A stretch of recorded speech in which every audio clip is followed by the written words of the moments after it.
ਸਤਿ ਸ਼੍ਰੀ ਅਕਾਲ। ਨਿਊਜ਼ 18 ਪੰਜਾਬ ਹਰਿਆਣਾ ਹਿਮਾਚਲ ਵੇਖ ਰਹੇ ਸਾਰੇ ਦਰਸ਼ਕਾਂ ਦਾ ਸਵਾਗਤ ਹੈ। ਮੈਂ ਤੁਹਾਡੇ ਨਾਲ ਰਜਿੰਦਰ ਕੌਰ। ਜੰਮੂ ਕਸ਼ਮੀਰ ਵਿੱਚ ਹੋਏ ਅਤਵਾਦੀ ਹਮਲੇ ਦੇ ਨਾਲ ਪੂਰਾ ਦੇਸ਼ ਗੁੱਸੇ ਵਿੱਚ ਹੈ ਔਰ ਇੱਕੋ ਸਵਾਲ ਹੈ ਕਿ ਆਖਿਰ ਕਦੋਂ ਤੱਕ ਸਹੇਗਾ ਹਿੰਦੁਸਤਾਨ। ਹੁਣ ਤੱਕ ਕਦੋਂ ਤੱਕ ਸਾਡੇ ਜਵਾਨ ਸ਼ਹੀਦ ਹੁੰਦੇ ਰਹਿਣਗੇ, ਇਹ ਸਵਾਲ ਲਗਾਤਾਰ ਉੱਠ ਰਹੇ ਨੇ ਅਤੇ ਇਸ ਬलिदान ਦਾ ਬਦਲਾ ਲੈਣ ਦੀ ਮੰਗ ਵੀ ਉੱਠ ਰਹੀ ਹੈ। ਲਿਹਾਜ਼ਾ ਕੇਂਦਰ ਸਰਕਾਰ ਵੀ ਪੂਰੀ ਤਰ੍ਹਾਂ ਦੇ ਨਾਲ ਹਰਕਤ ਵਿੱਚ ਹੈ। ਅੱਜ ਬੈਠਕਾਂ ਦਾ दौर शुरू हो रहा है। खुद प्रधानमंत्री पूरी नजर बनाए हुए ने तो अंदाजे कि हुण तक 40 जवान शहीद हो चुके हैं और कईयां दी हालत गंभीर बनी हुई है। जम्मू कश्मीर दे पुलवामा सब तो वड्डा अतवादी हमला कल होया सी। सीआरपीएफ दे 40 जवान जिस विच शहीद हो गए सन और कईयां दी हालत हाले भी गंभीर बनी हुई है। अज प्रधानमंत्री नरेंद्र मोदी की अगवाई हेठ केंद्रीय सुरक्षा समिति की अहम बैठक होगी जिस विच सुरक्षा बलों के टॉप कमांडर शामिल होंगे। बैठक तो बाद श्रीनगर लिए रवाना होंगे गृह मंत्री राजनाथ सिंह। हालात का जायजा लैन उत्थे पहुंचणगे। घटना वाली थां का जायजा लैणगे गृह मंत्री। इस तो पहला सीसीएस की अहम बैठक दिल्ली विखे होगी। टॉप कमांडर सुरक्षा बलों के इस बैठक में शामिल होंगे। तो अंदाजे कि कल पुलवामा के अवंतीपोरा इलाके में सीआरपीएफ के काफले ते हमला होया सी। फिदाइन हमला सी। कार जड़ी है वो ले जाके मार दी गई सी। इस काफले ते फिदाइन हमला सी जिसकी जिम्मेवारी जैश ए मोहम्मद ने ली है। जैश ए मोहम्मद के अतवादी डार ने इस हमले नूं अंजाम दिता।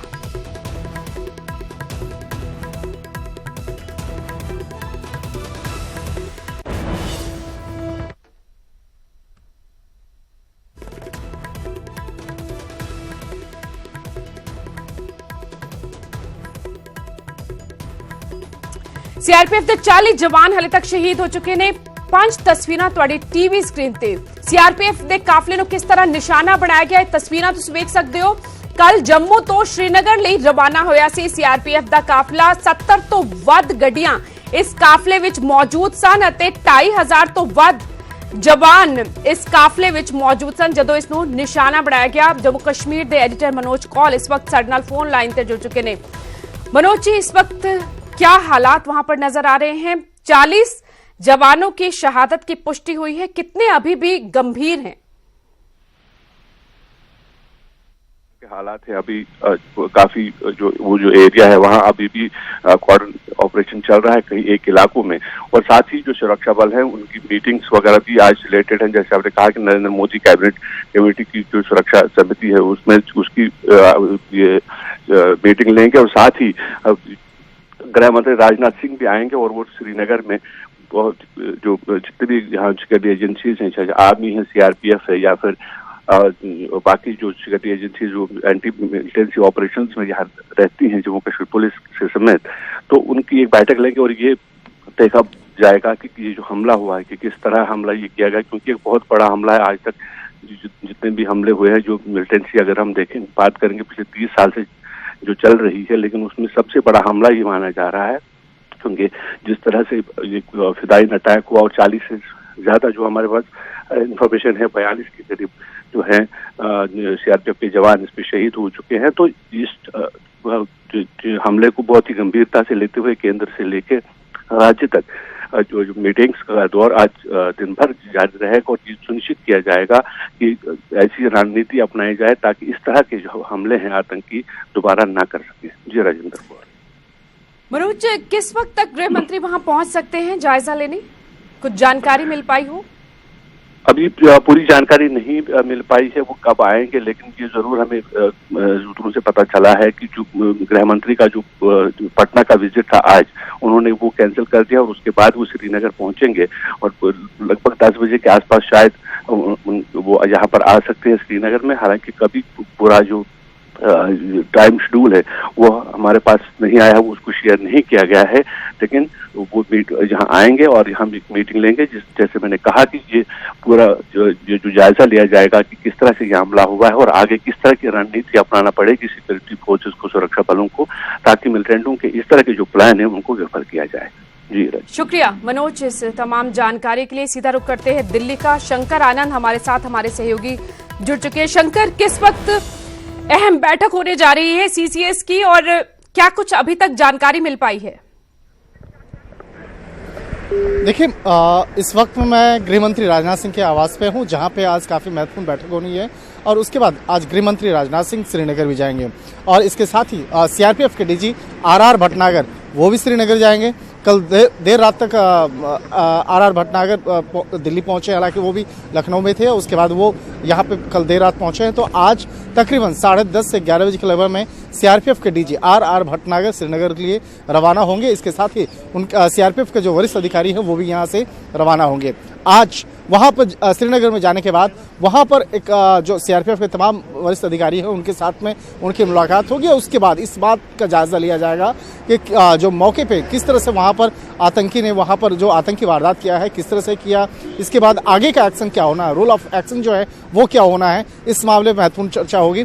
और कल देर रात तक गृह मंत्री राजनाथ सिंह के आवास पर आंतरिक सुरक्षा के कई जो वरिष्ठ अधिकारी हैं बाकायदा वो यहाँ पर बैठक कर रहे थे और जो इसकी तैयारी चल रही थी, इस ऑपरेशन की तैयारी चल रही थी कि जिस तरह से आतंकियों ने वहाँ पे एक बड़े आतंकी वारदात को अंजाम दिया है, तो अब इसके बाद किस तरह के ऑपरेशन को अंजाम देना है। हालांकि कल जो है राहत और बचाव का कार्य ज़्यादा महत्वपूर्ण था। कल कोशिश की जा रही थी कि जितने लोग शहीद हुए हैं उसके बाद जितने लोग इंजर्ड हैं उसका बेहतर से इलाज कराया जाए। इसके बाद ऐसा भी कल निर्णय लिया गया था कि अगर ज़रूरत पड़ी तो वहाँ से एयर एम्बुलेंस के जरिए दिल्ली लाया जाएगा। दिल्ली में जो एम्स अस्पताल है यहाँ पे उसका इलाज कराया जाएगा।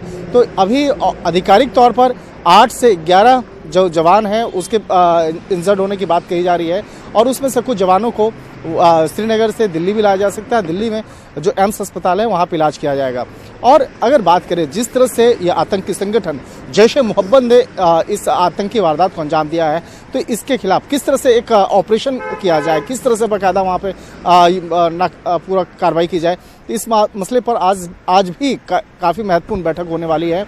और गृह मंत्री राजनाथ सिंह ये भी तकरीबन 10 से 11 बजे के लगभग में यहाँ से श्रीनगर के लिए जा सकते हैं। अब इस मामले पे सीआरपीएफ या बात करें आंतरिक सुरक्षा की जो टीम है वो किस तरह से आगे एक्शन करना है वो आज देखना महत्वपूर्ण होगा। हालांकि देखिए, देश में तमाम जो लोगों की बात करें तो यहाँ पर वो लोग चाहते हैं कि इस मामले में उन आतंकियों को एक ठोस जवाब मिलना चाहिए, ठोस कार्रवाई होनी चाहिए, क्योंकि अभी तक जो जिस तरह से ये अटैक हुआ है सीआरपीएफ के ऊपर में कश्मीर में, जब से सीआरपीएफ की तैनाती हुई तो अब तक की सबसे बड़ी कार्रवाई सीआरपीएफ के ऊपर में मानी जा सकती है। और यहाँ पे आपको मैं दिखाना चाहूँगा कि जो अधिकारी हैं धीरे धीरे यहाँ पहुँचना शुरू कर दिए हैं और थोड़ी देर के बाद जब यहाँ पे महत्वपूर्ण बैठक शुरू होगी तो निश्चित तौर पे कई महत्वपूर्ण वो फैसले हैं वो लिए जा सकते हैं। हालांकि कल के विजय कुमार जो वहाँ जम्मू कश्मीर गवर्नर के सलाहकार भी हैं वो कल यहाँ पे पहुँचे थे, दिल्ली पहुँचे थे और दिल्ली पहुँचने के बाद यहाँ पर इस मामले की जानकारी ज्वाइंट सेक्रेटरी स्तर के अधिकारी को गृह मंत्रालय में दिए। तो अब आगे इस मामले पर किस तरह की तैयारी करनी है, किस तरह से इन आतंकियों पर नकेल कसना है, इस मसले पर आज काफ़ी महत्वपूर्ण जो डिस्कस है और चर्चा है इस बैठक में आज फैसला लिया जाएगा। और देश के अंदर किस तरह से आंतरिक सुरक्षा, इसके साथ ही अपने इंटेलिजेंस इनपुट्स जो है उसको मजबूत करना है, क्योंकि यहाँ पे कहीं न कहीं जो इंटेलिजेंस इनपुट्स जो है बाकायदा उसको आप हल्के में लिए, उसको नज़रअंदाज किए।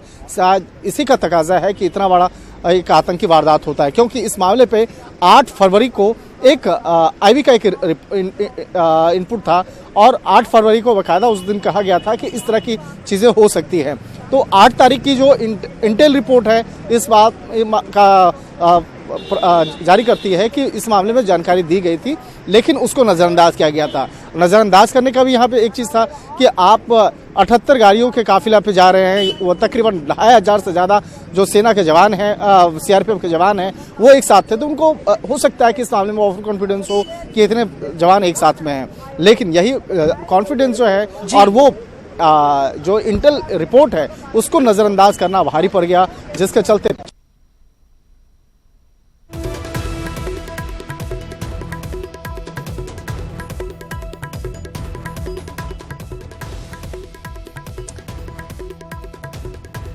सुरक्षा मामलिਆਂ ਦੀ ਕੈਬਨਿਟ ਕਮੇਟੀ ਦੀ ਅਹਿਮ ਬੈਠਕ ਹੋਏਗੀ। ਪ੍ਰਧਾਨ ਮੰਤਰੀ ਨਰਿੰਦਰ ਮੋਦੀ ਦੀ ਅਗਵਾਈ ਹੇਠ ਥੋੜੀ ਦੇਰ ਬਾਅਦ ਦਿੱਲੀ ਵਿੱਚ ਇਹ ਬੈਠਕ ਸ਼ੁਰੂ ਹੋਣ ਵਾਲੀ ਹੈ, ਜਿਸ ਵਿੱਚ ਸੁਰੱਖਿਆ ਬਲਾਂ ਦੇ ਟੌਪ ਕਮਾਂਡਰ ਸ਼ਾਮਿਲ ਹੋਣਗੇ।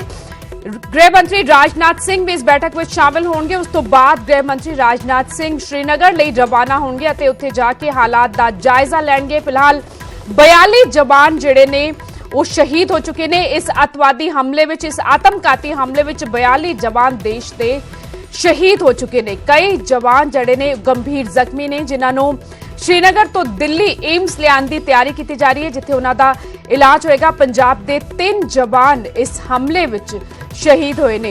सीआरपीएफ जवानां दा एक काफिला जम्मू तो श्रीनगर लई कल रवाना होया सी। दोपहर वेले जदों पुलवामा पहुंचिया यह काफिला ते पुलवामा दे अवंतीपुरा इलाके विच आतमघाती हमला किया गया।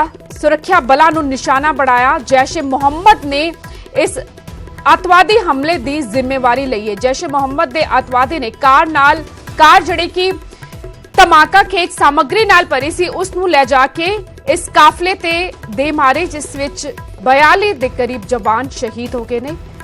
ਕਈ ਜਵਾਨ ਜਿਹੜੇ ਨੇ ਗੰਭੀਰ ਜ਼ਖਮੀ ਹੋਏ ਨੇ। ਕਾਂਗੜਾ ਦਾ ਜਵਾਨ ਤਿਲਕ ਰਾਜ, ਹਿਮਾਚਲ ਪ੍ਰਦੇਸ਼ ਦੇ ਕਾਂਗੜਾ ਦਾ ਜਵਾਨ ਤਿਲਕ ਰਾਜ ਵੀ ਇਸ ਹਮਲੇ ਵਿੱਚ ਸ਼ਹੀਦ ਹੋਇਆ ਹੈ। ਪੰਜਾਬ ਦੇ 3 ਜਵਾਨ इस हमले विच शहीद हो चुके ने।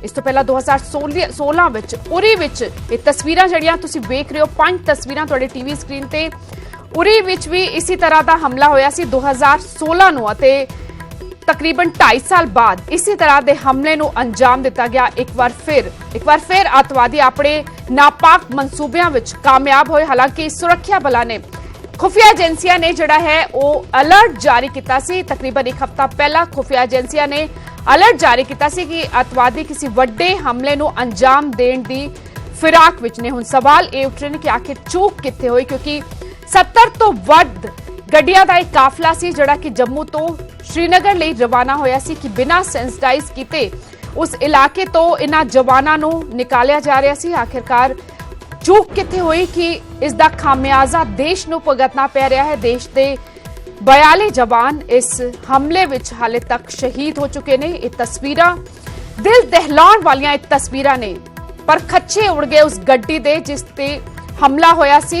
70 गड्डियां दा एक काफिला सी, एक बस जिहड़ी है उसदे पर खच्चे उड़ गए अते 42 जवान शहीद हो गए। ये तस्वीरां डराण वालियां, दिल दहलाउण वालियां एक तस्वीरां ने।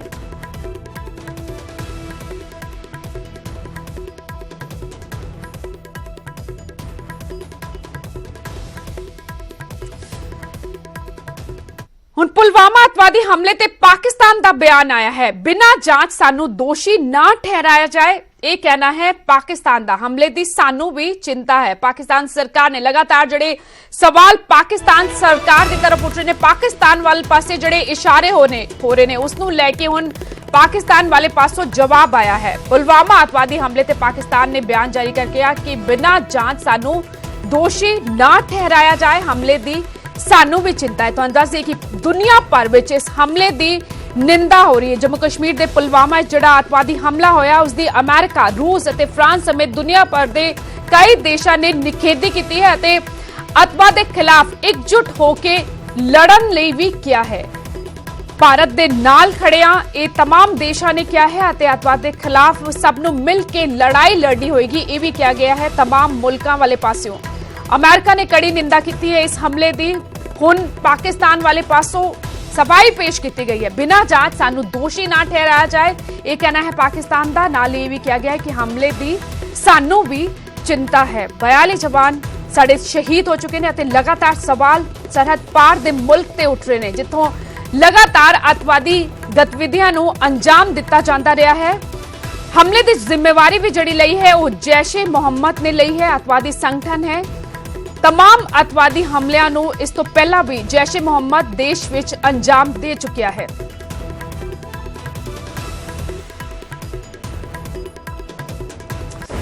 और इधर प्रधानमंत्री नरेंद्र मोदी ने लगातार इस हमले की निंदा की। इस हमले तो बाद प्रधानमंत्री नरेंद्र मोदी ने ट्वीट करके इस हमले की निखेधी की। उन्होंने कहा कि साडे जवानां दे कुर्बानी अजाई नहीं जाएगी। शहीद जवानां दे परिवारां नाल पूरे देश की संवेदना है। प्रधानमंत्री ने जख्मी जवानां दे जल्द सेहतमंद होने की भी कामना की। पुलवामा हमले नूं लैके राजनाथ सिंह नाल उन्होंने हमले तो फौरन बाद गलबात भी की। स्थिति नूं लैके उच्च अधिकारियों नाल भी प्रधानमंत्री नरेंद्र मोदी ने गलबात की। ट्वीट के जरिए देश भर नूं इसकी जानकारी दी है। प्रधानमंत्री नरेंद्र मोदी ने निखेधी की, दुख जाहिर किया इस हमले ते। नाल यह भी कहा ਕਿ ਸਾਡੇ ਜਵਾਨਾਂ ਦੀ ਕੁਰਬਾਨੀ ਜਿਹੜੀ ਹੈ ਉਹ ਅਜਾਈ ਨਹੀਂ ਜਾਣ ਦਿੱਤੀ ਜਾਏਗੀ। ਸ਼ਹੀਦ ਜਵਾਨਾਂ ਦੇ ਪਰਿਵਾਰਾਂ ਨਾਲ ਪੂਰੇ ਦੇਸ਼ ਦੀ ਸੰਵੇਦਨਾ ਹੈ। ਕਾਂਗਰਸ ਕੌਮੀ ਪ੍ਰਧਾਨ ਰਾਹੁਲ ਗਾਂਧੀ ਨੇ ਵੀ ਟਵੀਟ ਕਰਕੇ ਇਸ ਹਮਲੇ ਦੀ ਨਿਖੇਧੀ ਕੀਤੀ ਅਤੇ ਦੁੱਖ ਜ਼ਾਹਿਰ ਕੀਤਾ। ਉਹਨਾਂ ਨੇ ਲਿਖਿਆ ਕਿ ਮੈਨੂੰ ਝੰਜੋੜ ਕੇ ਰੱਖ ਦਿੱਤਾ ਹੈ ਇਸ ਹਮਲੇ ਨੇ, ਜਿਸ ਵਿੱਚ ਜਾਂਬਾਜ਼ ਜਵਾਨ ਸ਼ਹੀਦ ਹੋ ਗਏ ਅਤੇ ਕਈ ਜ਼ਖਮੀ ਹੋ ਗਏ। ਮੇਰੀ ਉਹਨਾਂ ਸ਼ਹੀਦਾਂ ਦੇ ਪਰਿਵਾਰਾਂ ਨਾਲ ਹਮਦਰਦੀ ਹੈ। ਇਸ ਘਟਨਾ ਦੇ ਜ਼ਖਮਾਂ ਨੂੰ ਜਲਦ ਭਰਨ ਦੀ ਪ੍ਰਾਰਥਨਾ ਕਰਦਾ ਹਾਂ। ਇਹ ਟਵੀਟ ਕਾਂਗਰਸ ਪ੍ਰਧਾਨ ਰਾਹੁਲ ਗਾਂਧੀ ਵੱਲੋਂ ਕੀਤਾ ਗਿਆ। ਮੁੱਖ ਮੰਤਰੀ ਕੈਪਟਨ ਅਮਰਿੰਦਰ ਨੇ ਵੀ ਟਵੀਟ ਕਰਕੇ ਇਸ ਘਟਨਾ ਤੇ ਦੁੱਖ ਜ਼ਾਹਿਰ ਕੀਤਾ ਹੈ। ਉਹਨਾਂ ਨੇ ਲਿਖਿਆ ਕਿ ਪੁਲਵਾਮਾ 'ਚ ਹੋਏ ਕਾਇਰਾਨਾ ਹਮਲੇ ਤੇ ਹੈਰਾਨ ਹਾਂ। ਮ੍ਰਿਤਕਾਂ ਦੇ ਪਰਿਵਾਰਾਂ ਨਾਲ ਮੇਰੀ ਹਮਦਰਦੀ। ਜ਼ਖਮੀ ਜਵਾਨਾਂ ਦੇ ਜਲਦ ਸਿਹਤਯਾਬ ਹੋਣ ਦੀ ਕਾਮਨਾ। ਕਸ਼ਮੀਰ 'ਚ ਸਰਗਰਮ ਦਹਿਸ਼ਤਗਰਦਾਂ ਖਿਲਾਫ ਇਕਜੁੱਟ ਹੋਣ ਦੀ ਲੋੜ ਹੈ। ਸੱਦਾ ਦਿੱਤਾ ਗਿਆ। ਕਸ਼ਮੀਰ 'ਚ ਸਰਗਰਮ ਜਿਹੜੇ ਦਹਿਸ਼ਤਗਰਦ ਨੇ ਉਹਨਾਂ ਦੇ ਖਿਲਾਫ ਇਕਜੁੱਟ ਹੋ ਕੇ ਲੜਨ ਦੀ ਜ਼ਰੂਰਤ ਹੈ। ਸੁਖਬੀਰ ਬਾਦਲ ਨੇ ਵੀ ਟਵੀਟ ਕਰਕੇ ਇਸ ਹਮਲੇ ਦੀ ਨਿੰਦਾ ਕੀਤੀ। ਸੁਖਬੀਰ ਬਾਦਲ ਨੇ ਲਿਖਿਆ ਕਿ ਅਵੰਤੀਪੁਰਾ 'ਚ ਹੋਏ ਦਹਿਸ਼ਤਗਰਦੀ ਹਮਲੇ ਦੀ ਖਬਰ ਨਾਲ ਡੂੰਘਾ ਸਦਮਾ ਲੱਗਿਆ ਹੈ। ਅਸੀਂ ਦਹਿਸ਼ਤਵਾਦ ਤੇ ਨਫ਼ਰਤ ਤੋਂ ਨਹੀਂ ਡਰਾਂਗੇ। ਮੈਂ ਇਸ ਹਮਲੇ 'ਚ ਸ਼ਹੀਦ ਹੋਏ ਜਵਾਨਾਂ ਤੇ ਉਹਨਾਂ ਦੇ ਪਰਿਵਾਰਾਂ ਲਈ ਦੁਆ ਕਰਦਾ ਹਾਂ। ਅਸੀਂ ਹੁਣ ਤੇ ਹਮੇਸ਼ਾ ਉਹਨਾਂ ਦੇ ਨਾਲ ਹਾਂ। ਸੰਗਰੂਰ ਤੋਂ ਸਾਂਸਦ ਆਮ ਆਦਮੀ ਪਾਰਟੀ ਦੇ ਸਾਂਸਦ ਭਗਵੰਤ ਮਾਨ ਨੇ ਵੀ ਲਿਖਿਆ ਕਿ ਪੁਲਵਾਮਾ 'ਚ ਹੋਏ ਦਹਿਸ਼ਤਗਰਦੀ ਹਮਲੇ ਦੀ ਆਮ ਆਦਮੀ ਪਾਰਟੀ ਦੇ ਸਾਂਸਦ ਭਗਵੰਤ ਮਾਨ ਨੇ ਵੀ ਨਿੰਦਾ ਕੀਤੀ। ਉਹਨਾਂ ਨੇ ਲਿਖਿਆ ਕਿ ਪੁਲਵਾਮਾ 'ਚ ਸਾਡੇ ਜਵਾਨਾਂ ਤੇ ਹੋਏ ਹਮਲੇ ਦੀ ਘਟਨਾ ਕਾਇਰਤਾਪੂਰਨ ਹੈ। ਦੇਸ਼ ਲਈ ਸ਼ਹੀਦ ਹੋਣ ਵਾਲੇ ਜਵਾਨਾਂ ਨੂੰ ਸਲਾਮ।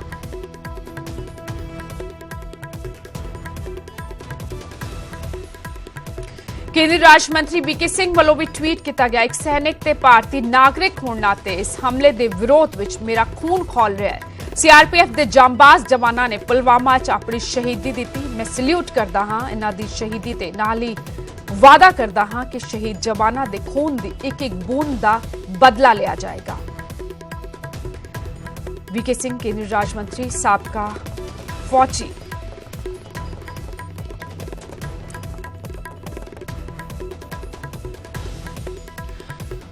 और इस अतवादी हमले विच मोगा का भी एक जवान शहीद होया है। दीपक सिंगला इस वक्त साडे नाल मोगा तो साडे सहयोगी जुड़ चुके हैं। दीपक की कुछ जानकारी मिल रही है, कदों मृतक शहीद की देह जड़ी है वो मोगा लियांदी जाएगी?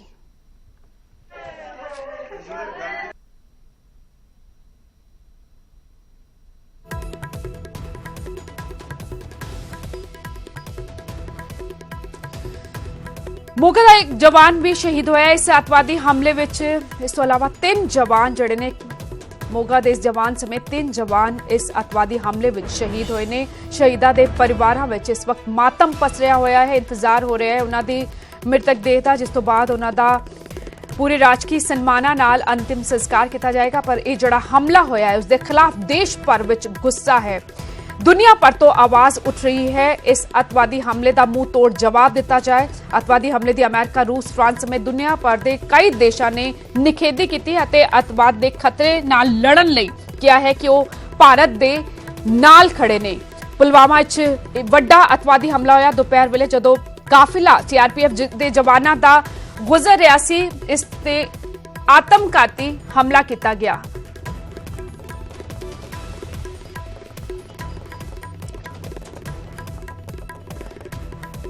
ਇਹ ਹੁੰਦੀਆਂ ਤਸਵੀਰਾਂ ਤੁਸੀਂ ਵੇਖ ਸਕਦੇ ਹੋ ਪੁਲਵਾਮਾ ਦੇ ਅਵੰਤੀਪੁਰਾ ਇਲਾਕੇ ਦੀਆਂ ਸਿੱਧੀਆਂ ਤਸਵੀਰਾਂ ਤੁਹਾਡੇ ਟੀਵੀ ਸਕਰੀਨ ਤੇ ਤੁਸੀਂ ਵੇਖ ਸਕਦੇ ਹੋ। ਇਸ ਵਕਤ ਵੀ ਜਾਂਚ ਦਾ ਕੰਮ ਚੱਲ ਰਿਹਾ ਹੈ। ਸੁਰੱਖਿਆ ਬਲ ਉੱਥੇ ਮੌਜੂਦ ਨੇ। ਪੁਲਿਸ ਅਤੇ ਫੌਜ ਦੇ ਜਵਾਨ ਲਗਾਤਾਰ ਉੱਥੇ ਜਾਂਚ ਕਰ ਰਹੇ ਕਿ ਆਖਿਰ ਕਿਸ ਤਰ੍ਹਾਂ ਇੱਥੇ ਅਤਵਾਦੀ ਪਹੁੰਚਿਆ ਸੀ, ਕਿਸ ਤਰ੍ਹਾਂ ਇਸ ਘਟਨਾ ਨੂੰ ਅੰਜਾਮ ਦਿੱਤਾ ਗਿਆ। ਇਹ ਪੂਰੀ ਤਸਵੀਰਾਂ ਹਾਲੇ ਵੀ ਤੁਸੀਂ ਵੇਖ ਸਕਦੇ ਹੋ ਜਿਹੜੀਆਂ ਉਹ दहलाउण वाली तस्वीरां ने किस कदर साडे जवानां दे शरीरां दे परखच्चे उड़ गए। 42 दे करीब जवान जड़े ने वो शहीद होए ने इस अतवादी हमले कारण। लगातार सुरक्षा बल उस थां ते मौजूद ने। उस थां दा मुआयना किया जा रहा है, जायजा लिता जा रहा है कि आखिर किस तरह इस अतवादी घटना नूं अतवादियां ने अंजाम दिता, किस तरह आखिरकार अतवादी अपने मनसूबियां विच कामयाब हो गए। कार दे जरिए ये अतवादी हमला किया गया सी। फिदाइन हमला सी। कार विच अतवादी सवार सी। आतंकी डार ने इस हमले नूं अंजाम दिता। जैश ए मुहम्मद ने इस हमले की जिम्मेवारी ली। सीधियां तस्वीरां उस ਥਾਂ ਦੀਆਂ ਅਵੰਤੀਪੁਰਾ ਇਲਾਕੇ ਦੀਆਂ ਤਸਵੀਰਾਂ ਤੁਸੀਂ ਵੇਖ ਸਕਦੇ ਹੋ ਇਸ ਵਕਤ ਦੀਆਂ ਤਸਵੀਰਾਂ। देश फैसला करता है। इस आतंकी हमले का समुचित जवाब देने के लिए सारा देश एकजुट है। हम अपनी जिम्मेदारियों को अच्छी तरह समझते हैं और देश की जनता को यह भरोसा देते हैं।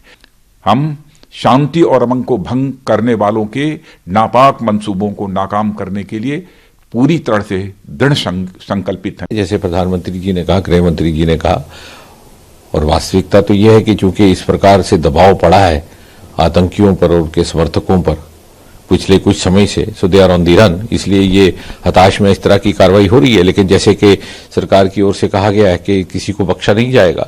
इस तरीके का डरपोक हमला किया गया है और इस आईडी ब्लास्ट में हमारे जवानों को जो शहादत मिली है, देश का हर नागरिक इसको भूलेगा नहीं। देश के लिए उन्होंने अपना बलिदान दिया है। लेकिन इतना कहकर भी हम सरकार खामोश बैठने वाली नहीं है। ये बहुत दुखद है। हम लोगों को चैलेंज के रूप में हम इसको देखते हैं और इस घटना का हिसाब चुकता होगा। ये कार्यक्रम राजनीतिक चर्चा के लिए रखा गया था, लेकिन पुलवामा में जो आतंकवादी हमला हुआ है जिसमें हमारे जवान शहीद हुए हैं, इसकी वजह से हम ये अनुचित समझते हैं कि हम अभी राजनीतिक चर्चा करें। मैं आप सबसे आग्रह करूंगी कि 2 मिनट की श्रद्धांजलि हम ऑब्जर्व करें।